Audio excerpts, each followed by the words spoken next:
Assalamualaikum warahmatullahi wabarakatuh. Bertemu lagi dengan Bunda Febri di pelajaran Matematika Wajib.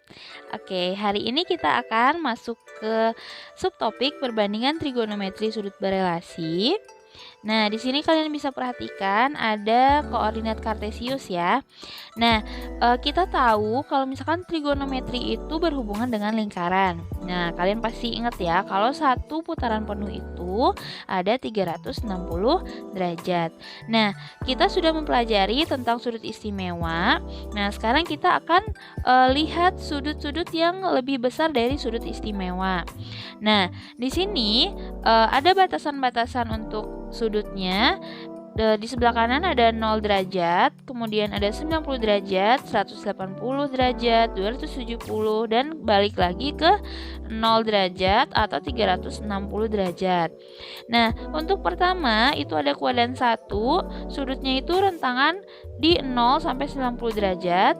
Kemudian ada kuadran 2, rentangannya dari 90 derajat sampai 180 derajat. Terus ada kuadran 3, rentangannya 180 sampai 270 derajat, dan kuadran keempat di antara 270 derajat dan 360 derajat. Jadi di perbandingan trigonometri sudut berelasi ini kita memiliki 4 kuadran.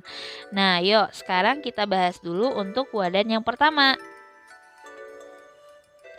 Nah, untuk di kuadran pertama, seperti yang sudah kita pelajari, kita sudah belajar tentang sudut-sudut istimewa.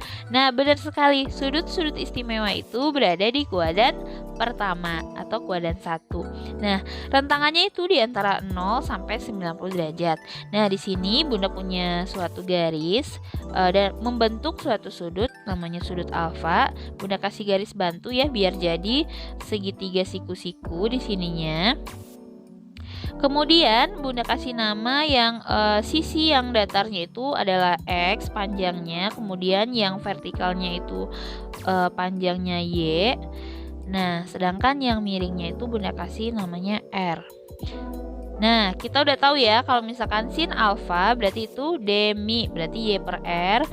Cos alfa berarti X per R, dan untuk tan alfa sama dengan Y per X. Nah, ini perbandingan trigonometri untuk sudutnya alfa. Nah, karena di sini ada sudut lancip lagi, sudut lancip yang lain, kita hubungkan dengan sudut lancip yang lain. Bunda kasih nama sudutnya sudut theta ya. Nah, kita sekarang coba cari sin, cos, dan tan untuk sudut theta. Nah, nih untuk sin tetanya berarti depannya yaitu X ya, karena berada di depan sudut theta, berarti depannya X, miringnya R. Kemudian cosnya Y per R ya, dan tan tetanya X per Y. Nah, kalian tahu untuk segitiga siku-siku ini itu semuanya berjumlah 180 derajat.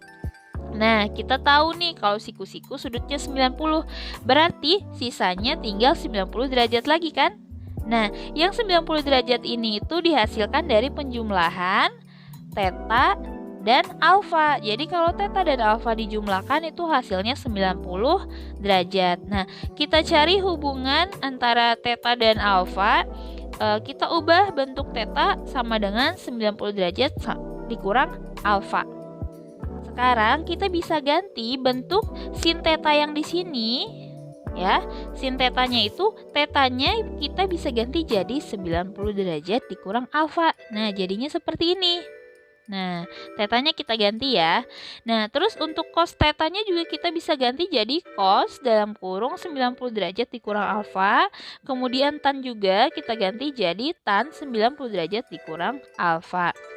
Nah, dari dua perbandingan trigonometri ini antara alfa dan theta, kita tahu kalau untuk sin alfa itu akan sama dengan cos theta. Ya kan? Karena sama-sama Y per R. Kemudian sin theta itu sama dengan X per maksudnya sin theta akan sama dengan cos alfa ya, karena X per R. Nah, untuk itu kita bisa dapatkan kesimpulan kalau sin alfa itu sama dengan cos 90 dikurang alfa. ya, karena sin alfa sama dengan cos theta tadi. Nah, dan juga kalau cos alfa itu akan sama dengan sin 90 derajat dikurang alfa. Dan untuk tan alfa itu sama dengan 1 per tan 90 dikurang alfa, berarti tan alfa itu sama dengan kotangan 90 dikurang alfa. Nah, itu untuk di kuadran 1 kita dapatkan kesimpulan seperti ini. Oke, untuk contoh di sini tentukanlah sudut yang berelasi dengan sin 30 ya. Nah, sebenarnya untuk sudut di kuadran 1 ini kalian itu udah hafal ya, karena kita sudah membuat tabel trigonometri untuk sudut-sudut istimewa. Tapi untuk di materi ini kita harus tahu sudut istimewa itu berelasinya dengan apa di kuadran 1. Nah, kayak gitu ya. Nah, untuk sin 30 di sini, kalau tadi kita punya rumus sin alfa itu sama dengan cos 90 derajat dikurang alfa. Nah, sedangkan di sini untuk sin 30 berarti alfanya 30 ya, sama dengan cos 90 derajat dikurang 30. Jadi kita dapatkan cos 60 di sini. Nah, jadi kita tahu berarti kalau sin 30 itu bakal berelasi dengan cos 60. Karena apa? Karena sin 30 hasilnya setengah, cos 60 juga hasilnya setengah. Nah, seperti itu. Kemudian ada lagi soalnya, sudut yang berelasi dengan tan 60. Oke, kita coba ya. Tadi itu tan alfa sama dengan kotan 90 derajat dikurang alfa. Nah, yang dimintanya tan 60 nih. Jadinya kotan 90 dikurang 60. Maka jadi kot 30.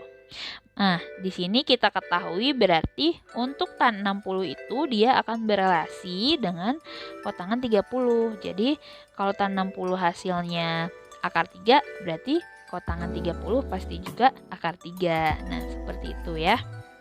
Gimana? Sudah paham dengan sudut berelasi di kuadran 1?